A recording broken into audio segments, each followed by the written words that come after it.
আলহামদুলিল্লাহ, আমি গাড়ি পেয়ে অনেক খুশি। আলহামদুলিল্লাহ। আসেন আসেন, আপনারা আমার পাশে থাকেন। দেন ধরেন, দেন দিকে যাইব গে।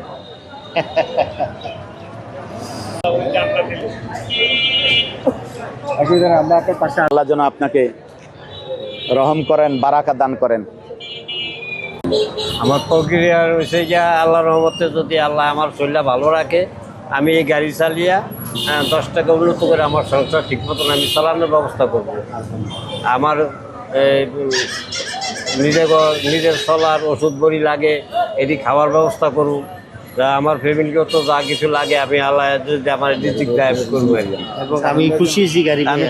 আমি আলহামদুলিল্লাহ, আমি গাড়ি পেয়ে অনেক খুশি। আলহামদুলিল্লাহ। আমরা আজকে চাঁদপুর শহরের একজন আমাদের মুরব্বী, অসচ্ছল, যিনি পরিবার পরিজন নিয়ে কষ্টে আছে, এই কষ্টের খবর জেনে আমাদের গুনরাজদি এলাকার ভাইয়েরা অনুরোধ জানিয়েছেন আমাদের জনাব সিরাজ গাজীকে একটি রিক্সা দেওয়ার জন্য।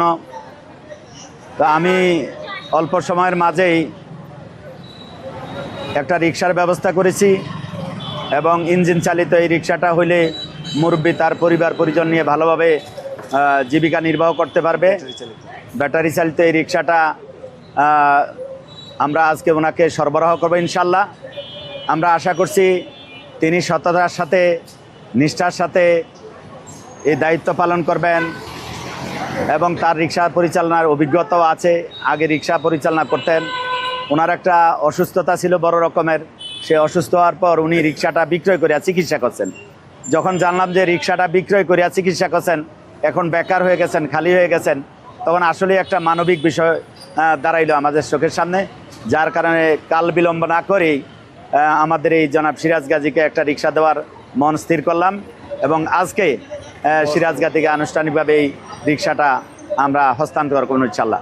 আল্লাহ তালার কাছে দোয়া করছি সিরাজ গাজীর উপর আল্লাহ তালা রহম করুন এবং তিনি যাতে নিরাপত্তার সাথে মানে এই রিক্সা পরিচালনা করে জীবিকা নির্বাহ করতে পারে, আল্লাহ যেন সেই ব্যবস্থা করে দেন। এই রিক্সা পরিচালনা দিয়ে যাতে তিনি তার পরিবার নিয়ে সুন্দরভাবে বসবাস করতে পারেন, জীবিকা নির্বাহ করতে পারেন, আল্লাহ তাআলার কাছে সেই দোয়া করছি এবং আল্লাহ যেন বারাকা দান করেন। এই কয়েকটা কথা বলে আগামী দিনগুলিতে এইভাবে গণমানুষের সমস্যা নিয়ে ইনশাল্লাহ আমরা আগেও ছিলাম, সামনেও থাকবো। আমি নির্বাচনের সময় ওয়াদা করেছিলাম ইনশাল্লাহ চাঁদপুরবাসীর সুখে দুঃখে আমি সবসময় আপনাদের পাশে থাকব। আমার সেই ওয়াদা অনুযায়ী আমি কিন্তু নির্বাচনের পরের দিন থেকে আমি জনগণের সাথে আছি, জনগণের খোঁজখবর রাখছি। সাধ্য অনুযায়ী আমার সংগঠন, ব্যক্তি, বিভিন্ন সুধীবৃন্দের সহযোগিতা নিয়ে আমরা সবসময় মানবতার পাশে আছি। আমি সকলের দোয়া চাই আগামী দিনগুলিতে যাতে আরও বেশি করে সমাজ সেবায় নিজকে নিয়োজিত করতে পারি, চাঁদপুরবাসীর সেবায় আরও বেশি সময় শ্রম কোরবানি করতে পারি। আপনাদের কাছে এই দোয়া আছে। এখন জি আসেন আসেন, আপনারা আমার পাশে থাকেন।